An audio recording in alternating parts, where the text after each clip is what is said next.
towards that kind of audience? I'm sorry, what support market? An esport, electronic sports, competitions, tournaments, big We've live talked streaming. Yeah, we've talked about potentially doing that, but those are things that are kind of those are aspirations that are a little further down the line from where we are at currently. What we're really focusing on is making sure that we can make a solid, fun product that is received well by mobile players and also brings a new audience. Okay, fair enough. So, yeah, maybe down the line, but at this point, you're more concerned about quality over any kind of aspirations at this point. Exactly, yes. Okay. Now, the closed beta, it's been running for a few months now, and we do see these updates, developer updates, podcasts, and new hero releases. You have done a few of them, and just a big question is there going to be a jungling role in Rise of Immortals? Is there going to be someone that might be a very adept at jungling? So right now, Vezin seems to be the character. We have a champion called Lord Vezin, and he's actually directly from the Graxia universe. So anybody who's actually played Guardians of Graxia has actually seen Vezin before. We've kind of beefed him up with new visuals. But he is considered to be one of the jungling characters. I guess if we wanted to be analogous to the other MOBAs that are out there, he might be considered an intelligence type character. But he seems to do really, really well against the Newts. And another character that's actually does pretty well is Icor, and that's just because of his massive healing ability. Okay, so you are keeping the jungle in mind with some of these heroes that are coming out. Yes, and it hasn't. So as everyone I'm pretty sure knows by now, we're launching with 12. And what we wanted to do is make sure with those 12 champions, we have a nice solid foundation for that is representative of the PvP, which is our main focus, which is representative of the PvP game we want to have. And then all of those 12 champions have fit in well with the PvE scenarios. Jungling is a part of PvP, and it is a part in PvE. It isn't really as big it's as big a role, I guess, in Rise of Immortals as it is in other games, but it is something that we are mindful, and we definitely want to continue to include characters that are good in the jungle, and we even have some plans in house of down the road with future maps of kind of expanding the role of the jungle space in overall gameplay. Okay, cool, great. Down the line, in some of these other games, we've been seeing more and more of customization available. So, different skins, interchangeable weapons, avatars, icons, changing colors, and all that. Does Petroglyph Games have any kind of plans down the line to allow this kind of customization of their characters? Oh, absolutely. Actually, in the closed beta right now, we have a special skin for one of our characters, Lazarus. He's the guy with the really big scythe. We have a kind of rock and roller, semi-Kiss inspired skin for him that is going to be unique to our beta testers. And that is just kind of like the first little taste of the skins that we have in store. I'm not positive as to when we're going to be releasing those to our beta community. So I'm not going to tell you when you guys will get to see the skins that we have, but we do. And we actually have varying levels of skins. So we have the Lazarus skin, which is an example, I guess, of a middle of the road complete do-over for the character. Brand new geometry, brand new texture, brand new animations, and some of the particle effects for their abilities will also change where appropriate. Then we have skins that are like Lazarus, where we do some geometry modifications, but it's mostly a texture and particle effect change. And then we also we have skins that are basically color or texture swaps. And for each of those skins, we're going to have different price points. Cool beans. So good to hear that the customization is going to come out. That's been a big part of the MMO genre, and as we said, on League of Legends, they've been coming out with more and more of that. So it's good to see you guys are going to be up there on par. Oh, and I was going to say with our skins, I had mentioned before, we really don't want to take ourselves too seriously. So do expect to see a lot of pop culture references, and us just, we're taking the skins as the opportunity to really sort of have fun and give the community what is fun for them. As long as you get yourself a nice jester costume into one of those heroes, I'm okay with it. Don't worry. Okay. So talking a little bit here of the closed beta, I mean, it has been in closed beta for a while now, and I do hear rumblings of an open beta coming out. Do you have any kind of release date in mind for an open beta? We do, and I'm not sure if I can tell you, so I won't.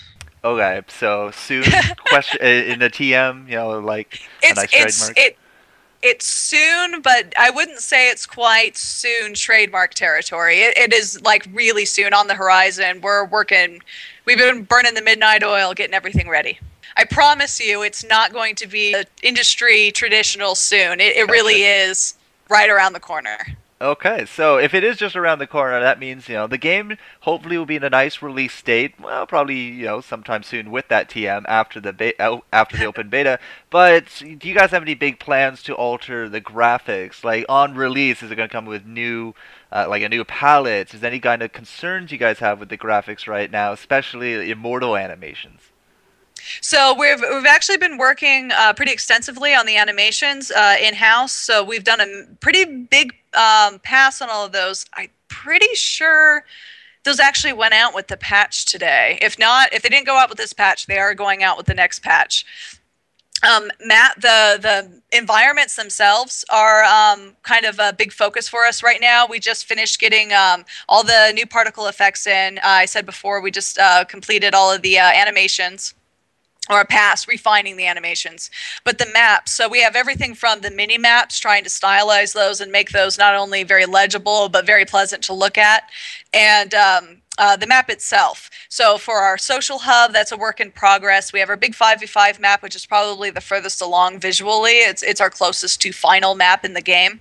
The 3v3 map, again, very work in progress, right up behind the 5v5. And then the 3ve map is in... It's in a beta state, but it will be completely polished before open beta. Oh, that's amazing to hear from Petroglyph Games, Amanda.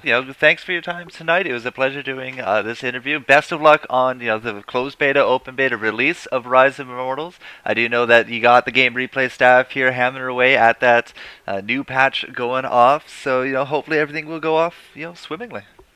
Oh, I hope so too, and thank you guys. And now we do have Steve Wetherill, a producer here for Rise of Immortals. He's going to answer a few questions here for us. So Steve, hello, good evening. How are you? Pretty good, thanks. How are you doing?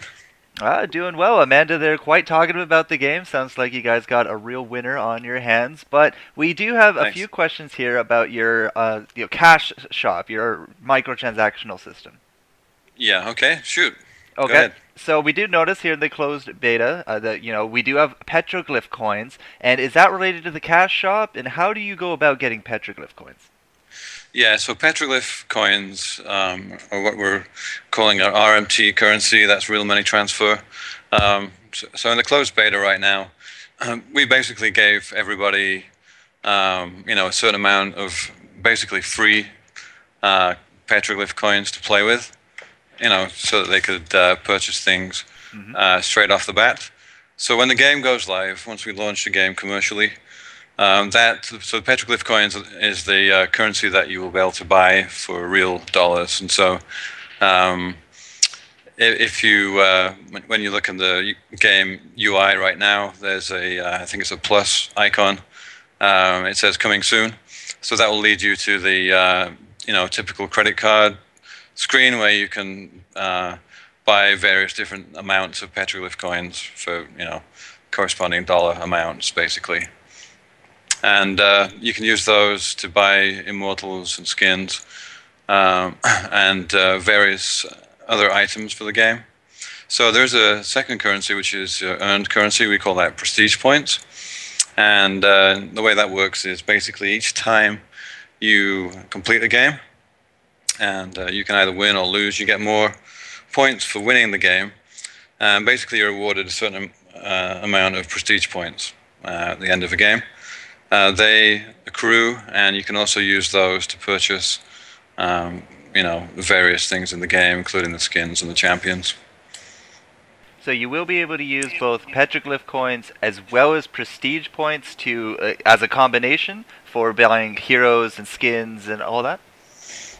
Yeah, the exact combinations of how particular items will work with each currency is to be determined.